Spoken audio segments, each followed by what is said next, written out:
بلکہ قرآن مجید میں تو نقشہ کھینچا گیا ہے کہ قبروں سے جب نکلیں گے تو ایسے دوڑیں گے جیسے کہ کسی پکارنے والے کی پکار پر دوڑے چلے جا رہے ہیں،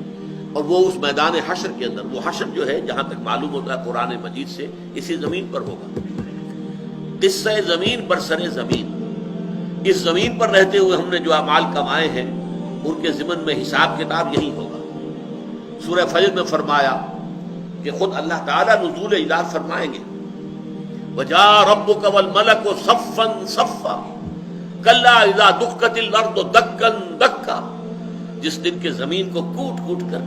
کر برابر کر دیا جائے گا۔ سورہ طٰہٰ میں بھی آیا اور بہت سی جگہوں پر آیا ہے، نہ کوئی اونچ رہ جائے گی نہ نیچ رہ جائے گی، نہ پہاڑ ہوگا نہ غار ہوں گے، کچھ نہیں ہوگا، پوری زمین ایک ہموار چٹیل میدان، بلکہ بعض جگہ آتا ہے اسے کھینچ لیا جائے گا، وَإِذَا الْأَرْضُ مُدَّتْ، زمین کو کھینچ لیا جائے گا۔ جیسے گیند ہے،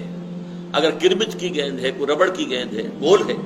لیکن اس کو اگر دونوں اس جگہ سے پکڑنے کی کوئی جگہ ہو اور آپ اس کو کھینچیں تو نتیجہ کیا نکلے گا؟ درمیان میں سے پچکے گی اور اس کا جو ہے وہ بیس بڑا ہو جائے گا۔ تو زمین اذا الارض مدت والقت ما فیہا وتخلت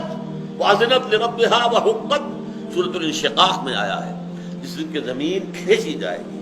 اس کو پھیلا دیا جائے گا۔ اور سورۃ الفجر میں فرمایا اذا دکت الارض دکا دکا وجاء ربک والملک صفا صفا، جس دن کے زمین کو کوٹ کر ہموار کر لیا جائے گا، لا تری فیہا عوجا ولا امتا، آج تو تمہیں نظر آ رہا ہے یہاں سے یہ وادی ٹیڑھی جا رہی ہے، یہ پہاڑ کھڑا ہے، یہ اونچا ہے، یہ کھائی ہے، اور کچھ نہیں ہوگا، برابر ہموار زمین۔ اتنا بڑا میدان چاہیے پوری نوع انسانی کو جمع ہونا ہے، آدم سے لے کر آخری انسان جو دنیا میں آیا ہوگا اس وقت تک ان سب کو حاضر ہونا ہے اور ان کو کھڑے ہونا ہے اللہ کے حضور میں، تو کتنی جگہ چاہیے گی ان کے لیے؟ تو زمین کو کھینچ کر ہموار کر کے اور اسے بالکل سیدھا کر کے سپاٹ کر کے وہیں پر میدان حشر ہوگا، وَجَاءَ رَبُّكَ وَالْمَلَكُ صَفًّا صَفًّا۔